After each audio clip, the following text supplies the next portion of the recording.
جیسے ہی رمضان شریف شروع ہوتا ہے اکثر لوگ یہ میسج کرنا شروع کر دیتے ہیں، سٹیٹس لگانا شروع کر دیتے ہیں اور اس بات کو ٹرینڈ بنا لیتے ہیں کہ جو بندہ سب سے پہلے رمضان شریف کی خوشخبری دے گا اس پر جنت واجب ہے۔ تو یاد رکھیں، مبارکباد دینا، خوشخبری دینا، اس میں کوئی حرج نہیں ہے، دینی چاہیے، لیکن ساتھ یہ کہنا کہ جو بندہ سب سے پہلے مبارکباد دے گا، خوشخبری دے گا رمضان شریف کی، اس پر جنت واجب ہے۔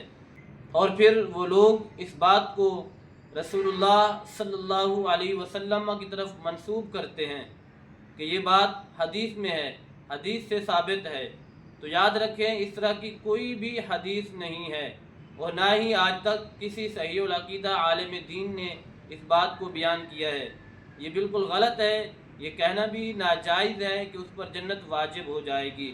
اور پھر اگر اس بات کو منسوب کیا جائے رسول اللہ صلی اللہ علیہ وسلم کی طرف تو اس بارے میں کتنی بڑی وعید ہے۔ فرمان مصطفیٰ صلی اللہ علیہ وسلم ہے کہ من کذب علی متعمدا فلیتبوأ مقعدہ من النار، کہ جو بندہ جان بوجھ کر مجھ پر جھوٹ باندھے تو بس وہ اپنا ٹھکانہ جہنم میں بنا لے۔